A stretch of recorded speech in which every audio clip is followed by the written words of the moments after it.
오늘 본문의 말씀으로 내가 너희를 사랑하노라 라는 제목으로 말라기서 강의 첫 번째 말씀을 전하고자 합니다. 우리 홍성서 장로님이 기도 제목이 하나 있는데 우리 담임 목사님이 웃기게 하는 은사를 달라고 설교할 때 그것만 있으면 너무나 좋겠다고 기도하고 계시는데 기도를 좀 더 세게 해주시기를 바랍니다. 이렇게 점심 먹고 오후 예배 시간에는 좀 설교가 좀 재미있고 유쾌하고 잠이 안 오고 이래야 되는데 저에게 그 은사가 없습니다. 그래서 우리 장로님만 기도하지 마시고 뜻을 같이 하시는 분들은 기도를 좀 같이 해주시면 감사하겠습니다. 저의 컴플렉스입니다. 제가 이 유머의 은사가 없습니다. 그래서 늘 제가 강단에서 이렇게 재치 있는 유머를 이렇게 보여주시는 목사님들 보면 상당히 열등감을 느낍니다. 어떻게 나는 저렇게 못할까? 막 이런 그런 생각이 들어서 하필이면은 오후 예배 시간에 또 이 선지서를 하면 선지서가 좀 어둡잖아요, 분위기가. 그렇죠? 그래서 졸리지 않을까 걱정이 많이 되는데 하나님의 특별한 은혜를 간구합니다. 말라기는 우리가 잘 알듯이 구약의 마지막 성경입니다. 말라기 선지자는 학개, 스가랴 선지자 이후에 활동한 선지자인데 구약의 마지막 선지자였던 이 말라기의 말씀 선포 이후에 세례 요한이 활동할 때까지 400년 동안 이 성경에 기록이 없습니다. 역사가 없었던 것이 아니라 기록된 성경이 없다는 것입니다. 그래서 이 기간을 보통 신구약 중간기라고 이렇게 부르는데 또 어떤 사람은 또 성경이 기록되어 있지 않다고 해서 성경의 암흑기다 이렇게 말하곤 하는데 그 잘못된 것입니다. 성경이 기록되어 있지 않다고 해서 하나님께서 침묵하시거나 일하지 않으신 것이 아니다. 하나님이 장기 휴가 가신 것이 아니라는 것입니다. 하나님께서 일하지 않고 손 놓고 계셨던 기간은 아니라는 것이죠. 하나님께서는 여전히 메시아의 오심을 준비하고 계셨고 그리고 이스라엘의 역사를 주관하시는 이스라엘뿐만 아니라 우리 모든 인생들의 삶을 주장하시는 주관자이신 것은 분명한 사실이고 변함없는 일이었다라는 것입니다.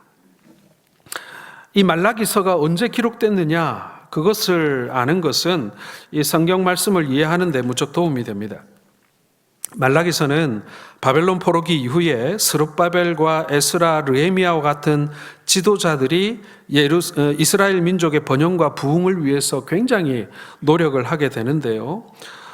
이들의 수고로 인해서 예루살렘 성전이 다시 중건되고 예루살렘이 다시 이렇게 정비가 됩니다. 성벽이 생기고 말이죠.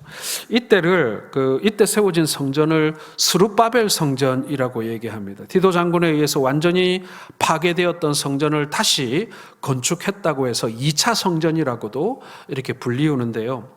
우리는 흔히 스룹바벨 성전이다 이렇게 부르곤 합니다. 그런데 이 스룹바벨 성전이 솔로몬의 성전보다 그 규모가 훨씬 작아졌습니다.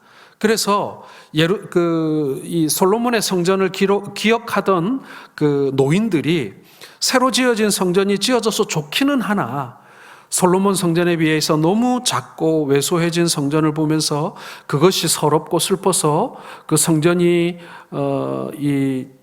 입당하는 날 목 놓아 울었다라는 기록이 성경에도 나와 있습니다. 어쨌건 이제 나라가 어느 정도 정비가 되고 기능을 회복하고 또 백성들이 안정된 삶을 살아갈 수 있는 기반이 마련되기 시작했습니다. 자, 그런데 문제는 성전과 예루살렘 성이 재건되고 회복되기는 했지만 이스라엘 백성들의 삶은 자신들이 생각한 만큼 그렇게 나아지질 않았다라는 거예요.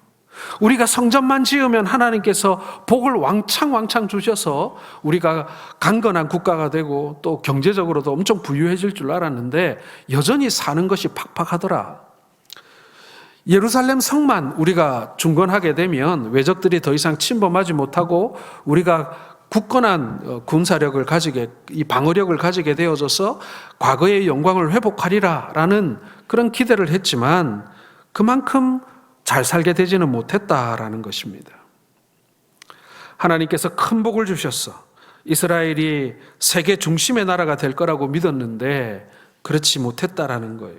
시간이 지나면 지날수록 그들의 생활이 좋아지기는커녕 여러 가지 어려움으로 인해서 여전히 어려웠다라는 것입니다. 자신들의 생각대로 하나님이 이스라엘 민족을 번영케 하고 복 주셔야 되지 않을까? 이스라엘 백성들은 하나님을 원망하기 시작했습니다. 하나님이 이게 뭡니까? 하나님 말씀하신 대로 성전도 어렵지만 다시 지었고, 그 다음에 예루살렘 성도 다윗 시대만큼은 아니지만 그래도 우리 울타리가 될 만큼 다시 회복을 했는데, 그러면 잘했다고 칭찬해 주시고 그만하면 잘했다고 말해 주시면서 좀 복을 주셔야 되지 않습니까? 그런데 하나님께서는 이스라엘 백성들의 성에 차지 않았습니다. 점차 순수했던 신앙을 잃어버리고 형식적인 신앙생활을 하게 되었습니다. 점점 하나님과 멀어지고 불신앙의 길을 걷기도 했다라는 것입니다. 여러분, 우리에게 한번 비교를 해보면 비슷한 면이 있지 않을까요? 하나님, 우리가 나라가 독립만 할 수 있으면, 하나님, 이 나라가 지금 전쟁의 포화 속에 지금 이렇게 어려움을 겪고 있는데 전쟁만 그치게 되면은 우리에게 큰 복이 주어지고 큰 이 시련도 이제 넘어섰으니 좋은 일만 있게 될 줄 알았더니 쉬운 일이 아니었지 않습니까? 지난 반세기 동안. 이때 하나님께서 말라기 선지자를 보내셨는데 다시 회개하고 하나님께 돌아오라라는 메시지를 선포하십니다. 말라기 선지서의 핵심 주제는요, 다시 하나님께 돌아오라, 다시 신앙을 회복하라, 이것이 말라기서의 주제입니다. 자, 오늘 우리가 말라기서의 제일 앞부분 서론 부분을 우리가 읽었는데요, 오늘 이 부분에서 제목대로 이스라엘 백성들을 하나님께서는 여전히 사랑하신다 라고 하시는 말씀과 그 말씀을 오해하고 있는 이스라엘 백성들 사이에서 우리에게 말씀하시는 하나님의 세미한 음성을 듣는 그러한 시간이 되기를 소원합니다. 첫 번째 우리가 살펴봐야 될 것은요, 이스라엘 백성들이 가지고 있던 하나님의 사랑에 대한 오해입니다. 자, 2절 상반절 한번 읽어보겠습니다. 여호와께서 이르시되 내가 너희를 사랑하였노라. 하나 너희는 이르기를 주께서 어떻게 우리를 사랑하셨나이까 하는도다. 여러분, 이것은 이스라엘의 말과 하나님의 말과 이스라엘의 말을 지금 같이 넣어놓은 거예요. 이스라엘 백성들이 말합니다. 여호와께서 이르기를 내가 너희를 사랑하였노라 그렇게 말씀하시지만 백성들은 뭐라고 한다고요? 주께서 어떻게 우리를 사랑하셨나이까? 언제 우리 사랑했습니까? 도대체 어떻게 우리를 사랑했다는 말입니까? 무슨 말이에요? 하나님이 우리를 사랑하시는지 우리는 모르겠다는 거예요. 이게 무슨 사랑이냐는 거예요. 말라기서가 기록될 당시에 이스라엘 백성들은요, 포로 생활에서 돌아와 황무지였던 땅에서 어렵게 삶을 개척하고 성전을 중건하고 예루살렘 성을 재건했습니다. 나름 최선을 다하여 하나님을 섬긴 거예요. 그런데 그들이 상상했던 외적인 복과 번영이 그렇게 금방 주어지지 않더라는 것입니다. 그러자 마음이 상하고 시험에 빠졌습니다. 하나님이 이스라엘 백성에게 내가 너희를 사랑하였노라 라고 말할 때마다 그들은 이렇게 빈정거리면서 대답합니다. 진짜입니까, 하나님? 하나님이 우리 사랑한 거 맞습니까? 언제 사랑이라고 한번 해본 거 있습니까? 본래 하나님은 사랑의 근원이십니다. 요한일서 4장 8절에도 하나님은 사랑이시라고 말하지 않았습니까? 그럼에도 이들은 의심했던 것입니다. 하나님이 사랑이시라고 한다면 왜 이런 일이 벌어졌냐는 거예요. 하나님이 사랑이시라고 하면서 왜 우리가 포로로 끌려나가도록 놔두셨냐는 거예요. 하나님은 사랑이시라고 하면서 왜 우리로 하여금 이렇게 힘들게 성전을 중건하고 성벽을 중건하는 그 과정에서 이렇게 어렵게 고생하게 하셨냐는 거예요. 하나님 진짜 사랑이신 하나님이라면 좀 쉽게 좀 어렵지 않게 좀 해주셔야 되는 거 아니냐고. 우리 그때 죽을 뻔했다고. 우리 성 쌓느라고 성전 짓느라고 우리 죽을 고생을 했다고. 그리고 그거 다 해놓은 다음에 좀 복을 주셔야 되는데 이게 꼴랑 이게 하나님 주신 복이냐고. 이렇게 물질적인 복과 외적인 번영, 그들이 원하는 대로 삶이 풍성하게 되기를 원했지만 그러지 못했다. 아니, 그들의 성이 차지 못했다. 바로 그것 때문에 지금 불평하고 하나님을 등 돌리고 있는 것입니다. 한마디로 이스라엘 백성들이 하나님의 사랑을 확인하는 방법은 다른 것이 아니었습니다. 세상적인 복과 물질적인 풍요로움, 이것이 있어야 우리를 사랑하시는 줄 알겠다라는 거예요. 만약 이러한 복과 번영이 없다면 그것은 하나님이 살아계시지 않거나 자신들을 사랑하지 않는 것이라고 결론 내렸던 것입니다. 그러니까 그동안 그들의 신앙생활의 이유, 하나님을 섬겼던 이유가 결국에는 무엇입니까, 여러분? 세상적인 성공과 번영에 그 목적이 있었다. 이렇게밖에 결론 내릴 수밖에 없는 것입니다. 그러나 여러분, 성경은요, 하나님의 사랑을 확인하는 방법이 이러한 복과 번영만은 아니라고 얘기를 합니다. 특히 우리가 구약 성경을 살펴보면 하나님께서 이스라엘 백성들을 얼마나 사랑하셨는지 확인할 수 있는 내용들이 굉장히 많이 나옵니다. 출애굽 사건에서부터 가나안 땅의 정복에 이르기까지 그들을 하나님이 어떻게 인도하여 주셨는가를 우리가 알 수 있지 않습니까? 또 가나안 땅에 정착하여 그들이 한 나라를 이룰 수 있도록 어떻게 도와주셨는지 성경에 기록되어 있습니다. 이러한 역사적인 사실이 성경에 있음에도 불구하고 이스라엘 백성들은 하나님이 우리를 언제 사랑하셨습니까? 라고 원망하고 불평하고 있더라는 것입니다. 그 이유가 무엇이겠습니까, 여러분? 아주 지극히 인간적인 욕심 때문인 것입니다. 그들의 생각과 뜻대로 그들의 민족이 부흥되고 그들 자신이 풍요롭게 살 수 있을 줄 알았는데 그러지 못했다. 하나님이 그만큼 자기들의 욕심만큼 채워주지 않았다라고 불평하는 것입니다. 이스라엘 백성들의 신앙의 목적, 그들이 하나님을 믿는 이유, 그것은 복과 성공이라는 단어로 압축될 수 있습니다. 그들에게 있어서 하나님이 자신을 사랑한다고 느끼기 위해서는 부유해져야만 했고, 그리고 그것이 그들의 믿음의 이유이자 하나님이 함께 하신다는 사랑의 징표로 여겼다라는 것입니다. 이렇게 표현하면 이해가 되실런지 모르겠습니다. 남자와 여자가 연애를 하는데 이 여인이 이 남자가 나를 얼마나 사랑하는가, 그것을 알 길이 없으니 무엇으로 그것을 가늠합니까? 이 남자가 나한테 얼마나 돈을 쓰는가를 보면서 이 사람이 나를 많이 사랑하나 보다, 이만큼 사랑하나 보다, 이렇게 이해하기 시작했다라는 것입니다. 이 남자가 돈을 안 쓰네? 그럼 날 사랑하지 않는 거고, 이 남자가 돈을 잘 쓰네? 백을 사주네? 그러면은 이 남자가 나를 이만큼 사랑한다, 그렇게 결론 내렸다라는 것입니다. 여러분, 그 관계가 얼마나 오래 갈까요? 마치 신약 시대에 예수님이 이 땅 가운데 오셨을 때 많은 이스라엘 백성들은 예수님이 자신들을 잘 살게 해줄 줄로, 로마의 압제로부터 구원해서 세계 제1의 민족이 되게 해줄 거라고 그렇게 생각을 했습니다.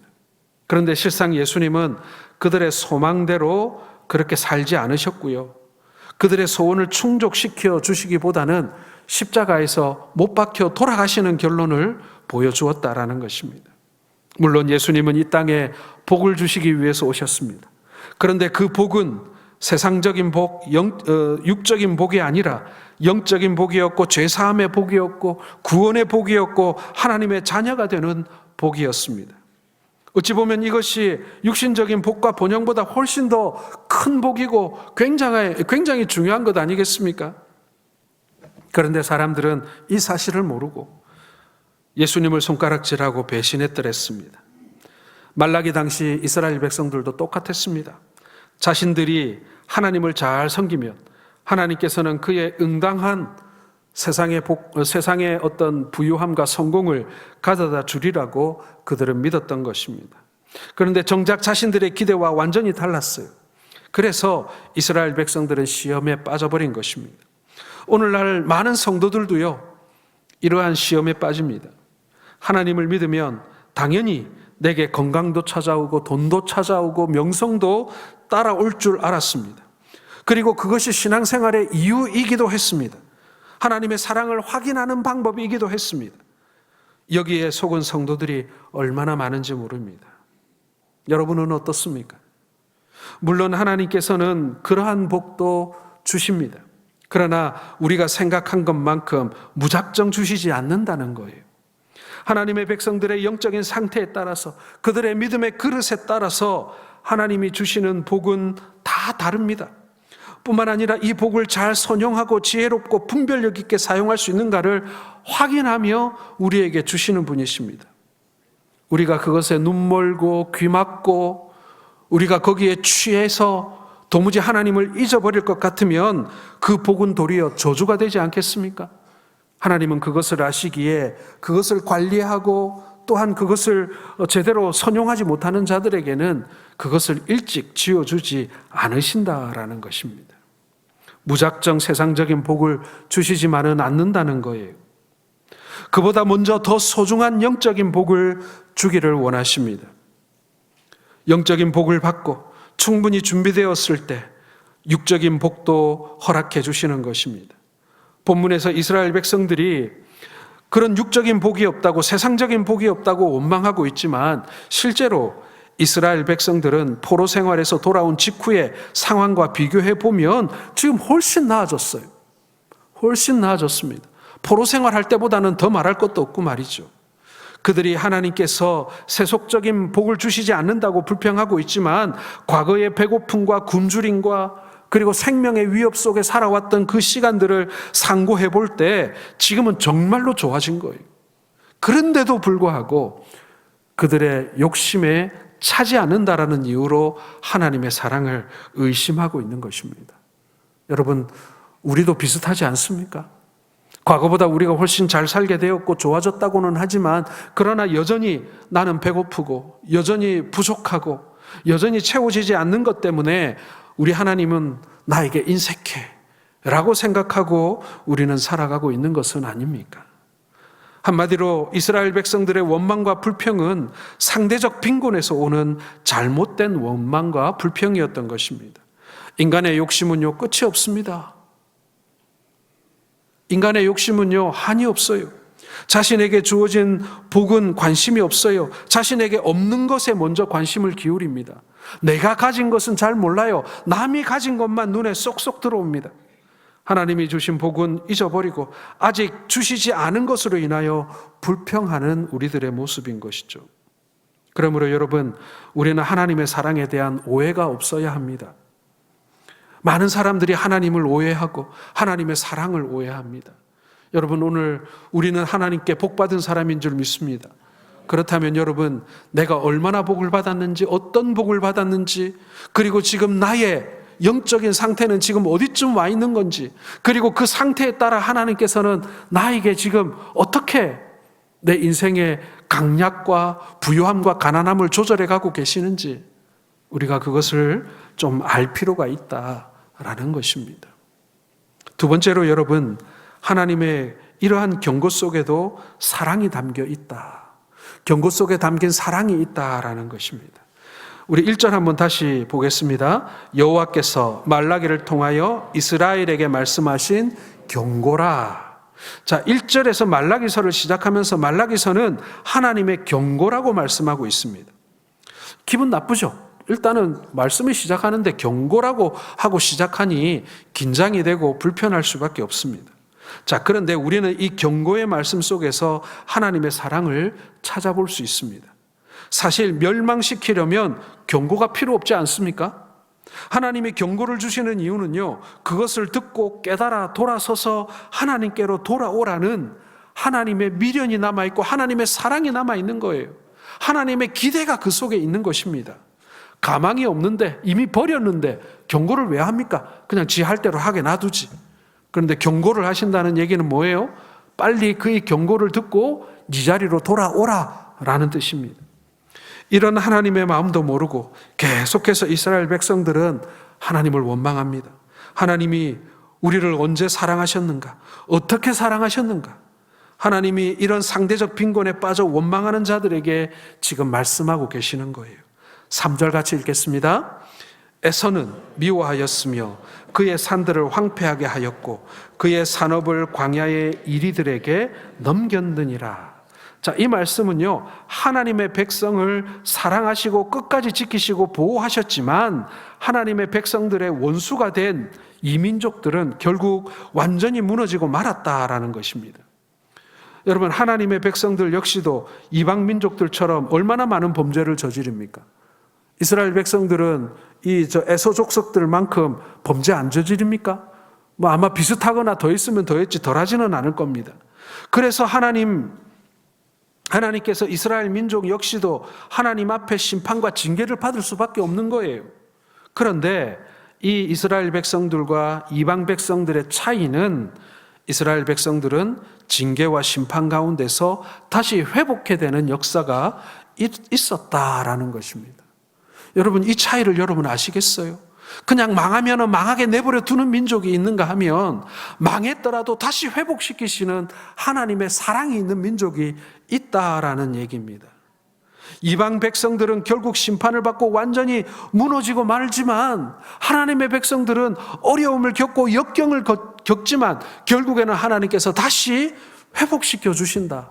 여러분, 이 차이가 정말 어마무시하게 큰 차이라는 것입니다. 자, 4절 한번 같이 읽겠습니다. 에돔은 말하기를 우리가 무너뜨림을 당하였으나 황폐된 곳을 다시 쌓으리라 하거니와 나 만군의 여호와는 이르노라 그들은 쌓을지라도 나는 헐리라. 사람들이 그들을 일컬어 악한 지역이라 할 것이요 여호와의 영원한 진노를 받은 백성이라 할 것이며. 여러분, 에돔은요, 이삭의 첫째 아들인 에서의 후예입니다. 에서의 후손인 이 에돔 족속은 하나님께서 그들을 심판하신 이후에 다시 회복의 약속을 주지 않으셨습니다. 그냥 무너진 채로 놔두셨다는 얘기예요. 즉, 하나님의 백성이 아닌 이방 백성에게는 하나님의 심판과 징계가 있으면 그것으로 그냥 끝나버린다는 얘기입니다. 회복의 역사, 용서의 역사가 없습니다. 하지만 하나님의 백성들에게는 무수한 잘못과 불순종이 있었음에도 불구하고 그들을 영원히 버리지 않으시는 하나님의 사랑이 있었다라는 것입니다. 야곱의 후손들인 이스라엘 백성들만큼은 끝까지 사랑하셔서 언제나 회복시켜 주시는 은혜를 허락하여 주셨다라는 겁니다. 세상 사람들이 보기에는 불공평하다, 이 말이 되나? 왜 우리는 이렇게 심판받는데 다시 회복 못하는데 저들은 아무리 잘못해도 하나님께서 다시 회복시켜 주시고 다시 회복시켜 주시고 불공평하다. 예, 맞아요. 하나님의 사랑은 불공평했어요. 여러분, 우리의 사랑을 세상의 공평의 저울로 재어본다면 우리 모두는 불합격입니다. 우리도 용서받을 가능성이 1도 없는 사람들인 거예요. 그러나 하나님의 그 불공평한 사랑이 오늘 저와 여러분들을 용서하시고 오늘 이곳에 이르게 하셨음을 여러분 믿으시길 바랍니다. 히브리서 12장 5절과 6절 한번 같이 읽어보겠습니다. 내 아들아, 주의 징계하심을 경히 여기지 말며 그에게 꾸지람을 받을 때에 낙심하지 말라. 주께서 그 사랑하는 자를 징계하시고 그가 받아들이시는 아들마다 책찍질 하심이라. 여기 보세요, 여러분. 징계라는 말이 있고 꾸지람이라는 말이 있고 징계, 채찍질이라는 말이 나와요. 그런데 그 앞에 뭐가 붙어 있습니까? 내 아들아, 그 사랑하는 자. 어떻습니까, 여러분? 하나님께서는요, 징계하시고 꾸짖고 채찍질 하시지만 뭐라고 불러주십니까? 예, 내 사랑하는 자, 그리고 내 아들아, 이렇게 불러주신다는 것입니다. 그러면 이 징계가 뭐라는 얘기예요? 사랑의 매라는 것입니다. 사랑하는 성도 여러분, 우리가 그릇 행할 때마다 하나님께서 우리에게 경고하시고 때로는 징계하십니다. 그것이 여러분 우리가 그분의 아들이고 자녀라는 그러한 뜻임을 여러분 증거라는 사실을 믿으시길 바랍니다. 그래서 여러분 고난당할 때 그 고난 속에서도 하나님의 은혜와 사랑을 우리가 경험해야 됩니다. 하나님, 나를 내버려 두시지 않았구나. 하나님, 나를 지금 흔들어 깨우고 계시는구나. 정신 차리라고 지금 한번 흔들어 주시는구나. 여러분, 그렇게 받으실 수 있으면요, 정말 훌륭한 믿음, 정말 하나님 귀하게 보시는 믿음인 줄 믿으시길 바랍니다. 마지막 세 번째로 여러분, 하나님의 사랑은요, 무조건적인 사랑입니다. 자, 2절 하반절 우리 3절까지 우리 함께 읽겠습니다. 나 여호와가 말하노라. 에서는 야곱의 형이 아니냐. 그러나 내가 야곱을 사랑하였고 에서는 미워하였으며 그의 산들을 황폐하게 하였고 그의 산업을 광야의 이리들에게 넘겼느니라. 자, 우리는 이 경고의 말씀 속에서 하나님의 사랑을 찾아볼 수 있습니다. 사실 멸망시키려면 경고가 필요 없다고 했지요. 하나님이 경고를 주시는 이유는요, 그것을 듣고 깨달아 돌아서서 하나님께로 돌아오라는 사랑이 담겨 있습니다. 오늘 2절 말씀에 보면 하나님께서는 에서보다 야곱을 더 사랑하셨다고 말씀하고 있어요. 이삭의 두 아들 중에서 에서는 장남이고 야곱은 차남입니다. 그럼 당연히 에서가 더 많은 복을 받고 더 많은 사랑을 받아야 했음에도 불구하고 하나님은 장자 에서가 아닌 둘째였던 야곱을 더 사랑하셨다는 겁니다. 장남인 에서가 받을 사랑을 야곱에게 주신 것입니다. 이것은요, 야곱이 더 잘났기 때문이 아닙니다. 야곱이 더 착했기 때문도 아닙니다. 인간적으로 보자면요, 에서는 정말 무던한 형인 것 같고 야곱은 아주 약삭 빠른 동생인 것 같아요. 인간적으로 보자면 에서가 좀 안 됐어요. 야곱의 그 어떤 조건을 보고 사랑한 것이 아닙니다. 하나님께서는 무조건적인 사랑으로 하나님이 그 뜻대로 야곱을 선택하신 것입니다. 무조건적이고 일방적인 사랑을 야곱에게 베푸신 거예요. 여러분, 이것을 우리에게도 적용해 볼 수 있습니다. 우리가 먼저 하나님을 사랑하기로 했기 때문에 하나님이 우리를 사랑하시기로 선택한 것이 아닙니다. 하나님께서 그저 당신의 의지를 따라 선택하시고 우리를 먼저 사랑하신 것입니다. 이것은 하나님이 우리를 사랑하시고 싶어서 주권적으로 선택하시고 사랑하신 거예요. 너무나도 일방적인 사랑인 것입니다. 그래서 성경은 이렇게 말씀하시죠. 뭐라고 합니까? 우리가 하나님을 사랑한 것이 아니요 하나님이 우리를 사랑하사. 여기에 우리가 한자를 더 넣자면 우리가 하나님을 사랑한 것이 아니요 하나님이 먼저 우리를 사랑하셨다. 이렇게 말씀할 수 있습니다. 에베소서 1장에도 곧 창세전에 그리스도 안에서 우리를 택하사라고 말씀하셨어요. 우리를 벌써 창세전에 택해 놓으셨다는 얘기입니다. 우리가 지어지기도 전에 이미 하나님께서는 우리를 선택하셨고 사랑하셨다는 것입니다. 우리가 잘나서 능력이 좋아서 하나님 앞에 무언가 잘했기 때문이 아니라는 거예요. 그래서 우리가 사랑받는 것이 아닙니다. 우리를 향한 하나님의 일방적이고 무조건적인 사랑이 있었기 때문에, 그런데 우리는 그런 사실을 모른 채 당장 눈에 보이는 것들이 부족해서 하나님이 이미 내게 주신 사랑과 은혜를 무시해버리는 것입니다.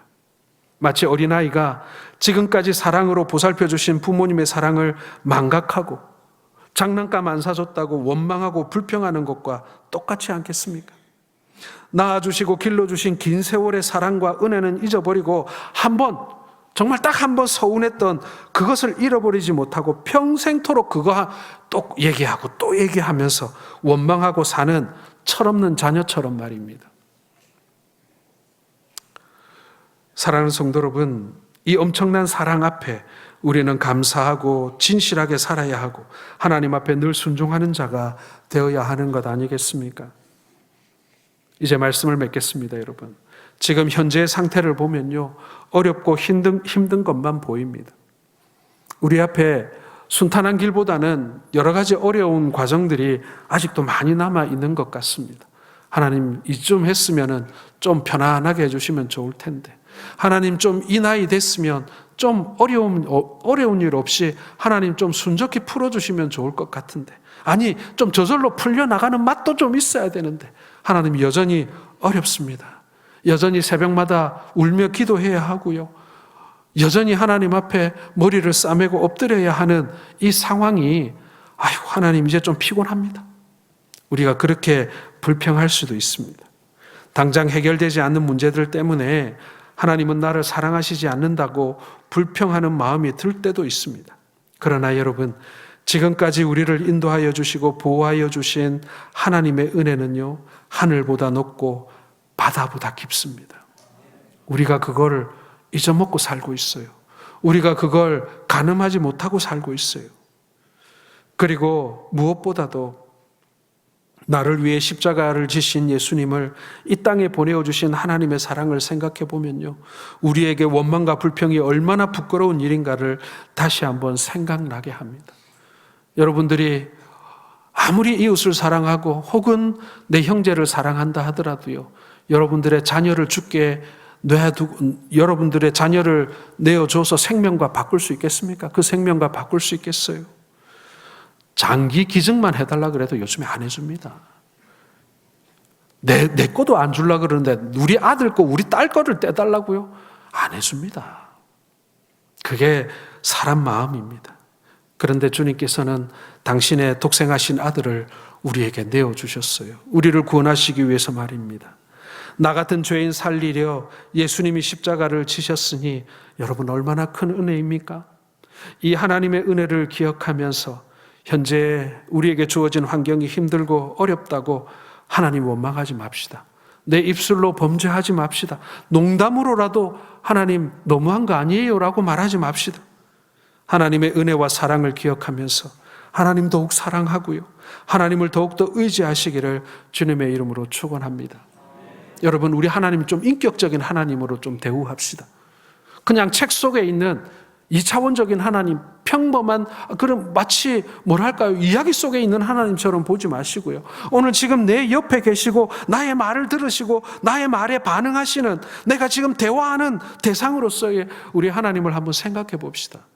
우리 사람하고 얘기할 때, 우리 성도들하고 얘기할 때, 목장 식구들하고 얘기할 때도요, 우리가 좀 조심하는 부분이 있고 긴장하는 부분이 있습니다. 혹시나 내가 말 실수하면 저 사람 마음 상하지 않을까?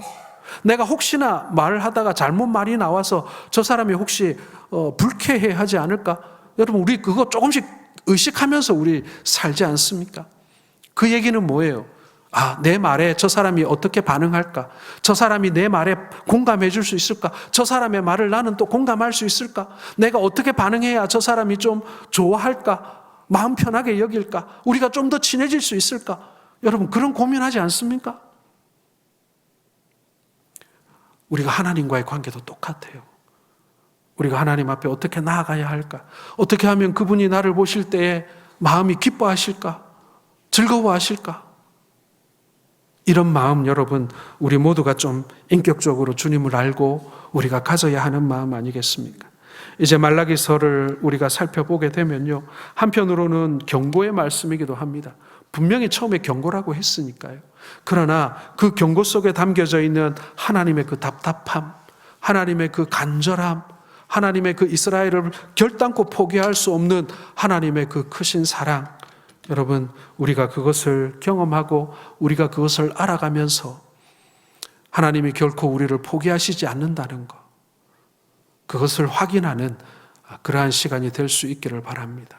오늘 한 주간도 여러분 그 주님의 사랑을 확인하며 살아가시는 한 주간 되시기를 주님의 이름으로 축원합니다.